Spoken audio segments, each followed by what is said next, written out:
I have to share something with everybody before I get going with my speech. I had the strangest dream last night, honest to God. So has anybody had the flu, that terrible flu this year? And raise your hand. Awful. The only thing I could compare it to is child labor. But I had the flu, so I'm Catholic. And I was making all sorts of deals with God. I said, God, if I wake up tomorrow and I feel better, I'll go to church. I promise. And for the people that know me in this room, I said, God, if I feel better tomorrow morning, I'll quit swearing. Okay? So I think this is where it kind of all came into play. So last night, I'm having this weirdest dream, and all of a sudden I'm next to God, and we're talking, and he sneezes. He's like, ah, shoo. And I said, God bless you. Bad. Was it bad? Dave Larraba, was it bad? It was, yeah. I tried. So, 25, thanks, Bianca. So, 25 years ago, I come from the great state of New York. Absolutely. Okay, but I come to just as great state of West Virginia. So here I am, a very naive, young, passionate soccer player, moving on to the coaching ranks. And I start at West Virginia Wesleyan. I'm a Bobcat. Yeah, Bobcats. So coming in and starting my coaching career, I didn't realize that I was so fortunate growing up in New York. So I had the opportunity to play high school soccer on a girls' team. I had the opportunity to play girls' soccer specifically on a club team, and I had a great opportunity as my years were moving on to play the Olympic Development Program team for girls specifically. But when I came here, girls didn't have that opportunity. So I want to talk about opportunity. So here I was having a great opportunity to coach at a college level, but more importantly, I had a great opportunity to build the game that I was so passionate about at the grassroots level. Now I will say, everybody knows about all my championships and all 16 of them, and I didn't wear my rings because that's important to me, but what's most important to me is the impact I've had alongside of a lot of people in this room to impact the game of soccer, So if I can have you just understand that I called Dave Larraba, who, Dave, stand up, is one of the most passionate, and Jan, please, it's a team for the game, and said, Dave, we got to start soccer ODP in the state of West Virginia. And Dave's like, I don't know if we're gonna have that many players. I said, I don't care. We gotta do this, and we gotta do this together, because I need you, you need me, we need as many people, we need our village. So here's an opportunity, because 10 girls showed up to Concord College, 10 girls. There should have been 100. But you know what? There's one girl out of those 10 girls that took that opportunity, went on to play college at Morehead State. Her name was Stephanie Workman. Then got a coach, she's a coach right now, college coach, took that opportunity, coached at Cincinnati, then went on, I gotta get her career right, then coached alongside of me, was the head coach at West Virginia State College, I believe, head coach, and now went to Dayton, and now, look at coaches, we move everywhere but me, and now is a coach at UNC Greensboro.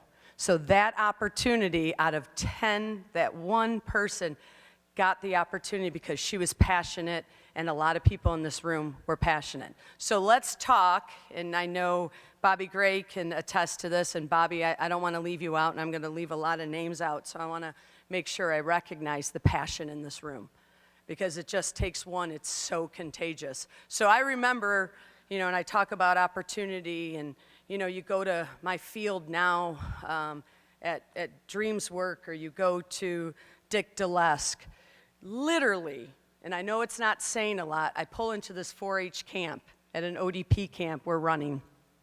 There's no lines. The grass is taller than me. I know that's not saying much, but it's taller than me, and here's Dave Laraba and his crew and Bobby Gray pulling in goals, okay? I mean, it was just unbelievable what we didn't have, but what we had, because we had passionate people that loved the game as much as I did. Incredible. So then I take this job at West Virginia University. So I'm thinking, this is the flagship university that everybody looks up to. I'm sorry, Marshall fans.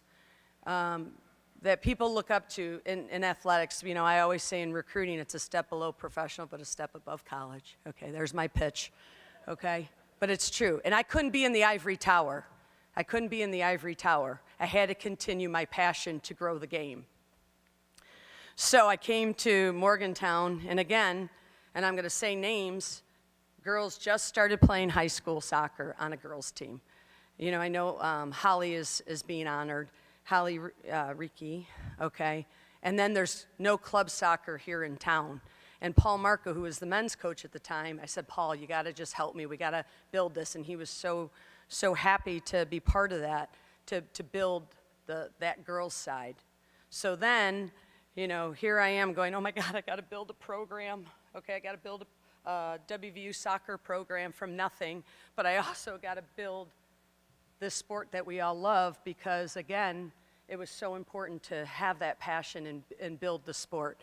So, as I always say, championships don't happen with one person, and nor did soccer with one person. It was Randy Kober, it was Mike Parsons, these managers that people speak about, these volunteers that get these awards for nothing.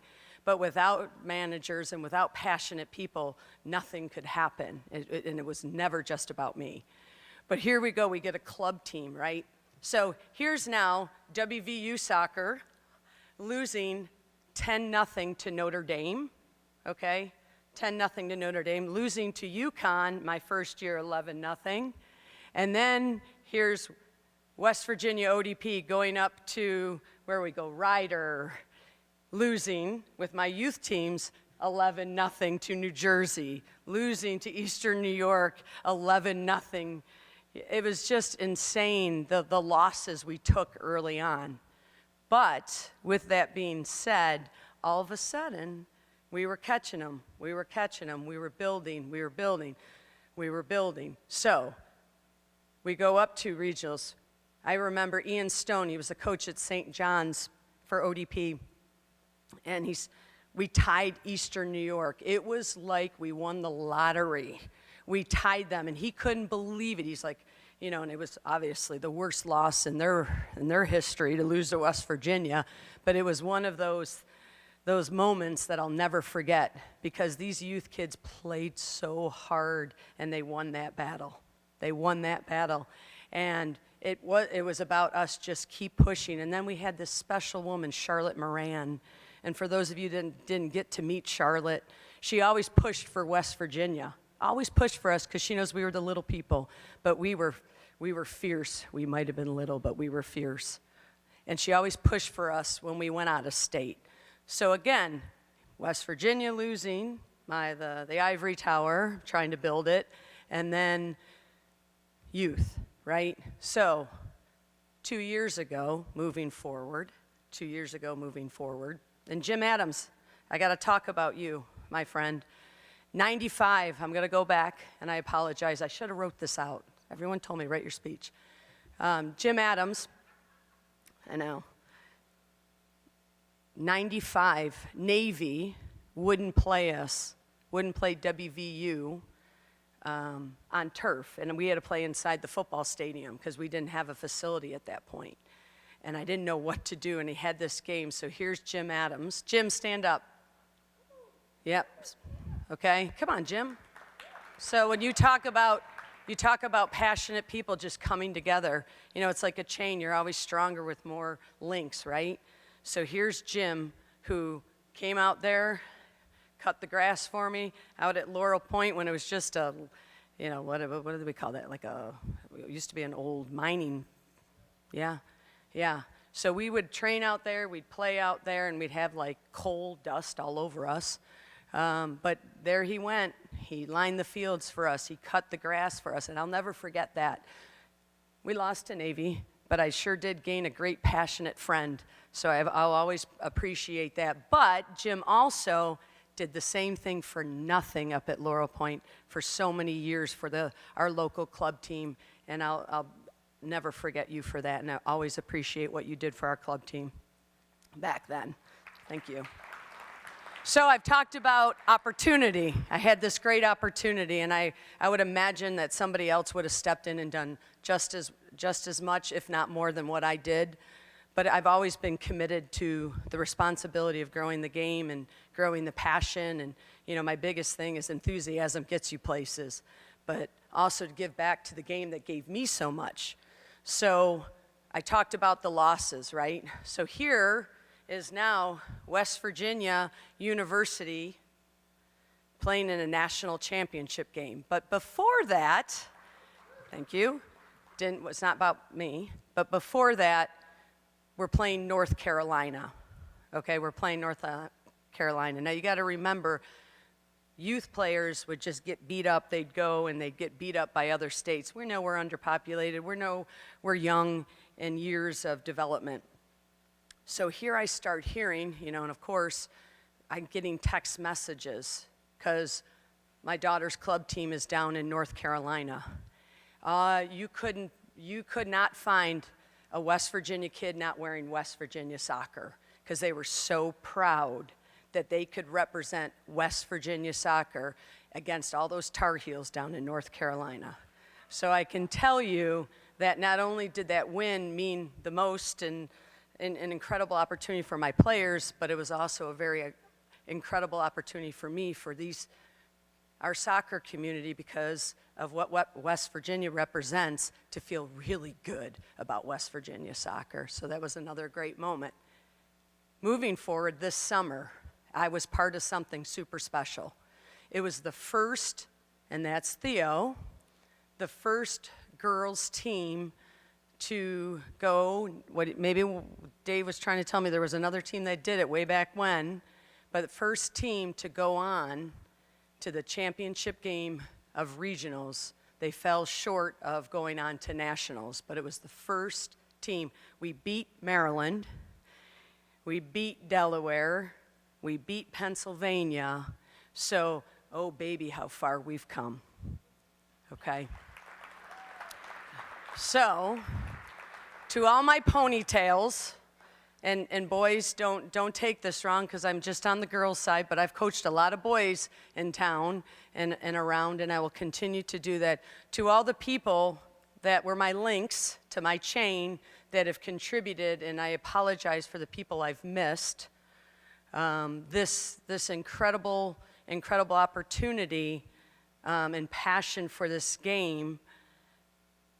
Anything can happen and dreams can come true. You just got to believe and have passion for it.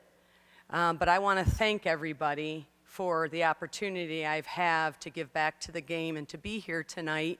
West Virginia Soccer Association, thank you for putting this on. So I leave you with this. Always have passion. Always believe, even when it's 10-0, 11-0, and you get spanked. Soccer is as much as you gain. Please always give back to the game and grow the game. And then, what do you say to God when he sneezes? Thank you.